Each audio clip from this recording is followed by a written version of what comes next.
So guys, what's going on? I missed a video earlier on that I should have done about the fights last night on DAZN. Daniel Roman beat TJ Doheny to become a unified super bantamweight champion. Listen, I think Daniel Roman's a good fighter. I think he's a good, solid, all-round fighter. Now, guys, listen. The super bantamweight division and the flyweight division, all these smaller divisions, don't really get the kind of publicity that they probably deserve. They probably deserve a lot more publicity. And I don't do a lot of videos on these smaller weight divisions because they don't really get a lot of attention. Even though, like I said, some of the smaller divisions have the best fights because of the fact that they don't have the punching power and they usually have scraps. But people like to see definitive knockouts, whereas the little guys don't really deliver that. So Danny Roman won.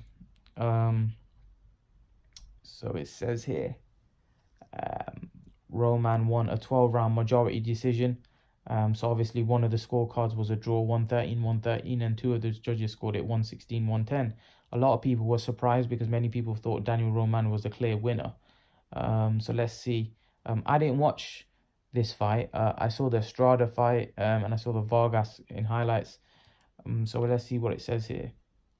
Things were very close at the start in the calculated boxing match. In the second round, Roman began to pull away when he landed solid hook and Doheny went down on his back. During the third, it was close. It was a close round with Roman being more active. So obviously it seems like Roman was a bit more active early on in the fight.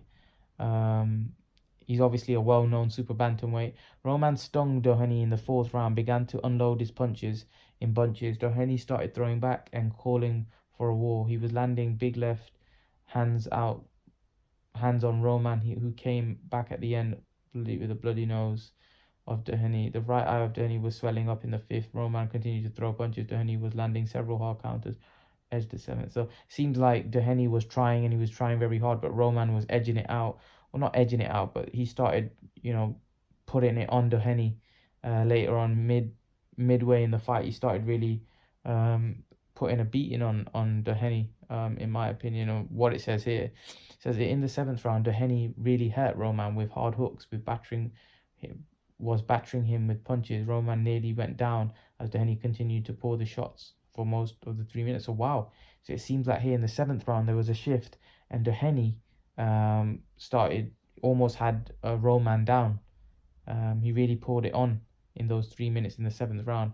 As I said, Doheny took control of 8 and landing some good shots. Both were having their moments in the ninth. A big uppercut buckled the legs of Doheny, nearly put down. Roman was pressing. So it looks like that it was back and forth. It looked like Roman was in control early on, but Doheny really came back into the fight. Doheny came back into the fight and really almost had Roman out. So it says here in the 11th, Doheny was once again hurt to the body. So it looked like Roman started doing his thing in the 11th. Doheny was able to edge out the 12th by boxing, whereas Roman was tired and trying to finish off. So yeah, it looks like it was a fair decision. Roman probably edged the fight. But Doheny had his moments in the fight. He did very well, put up a good fight. But now they're talking about Daniel Roman fighting Ray Vargas, which would be a cracking fight. Ray Vargas is an undefeated super bantamweight champion. That would be 3 of the belts, and then there's a WBO champion. I forgot his name. So listen, these smaller guys really put a good scrap, and this looks like this was a good scrap. But leave your thoughts, guys. Let me know if you saw this fight. What did you make of it? Leave your thoughts in the comment section below, guys. And guys, remember to please like, share, and subscribe to my channel. See you guys in the next video.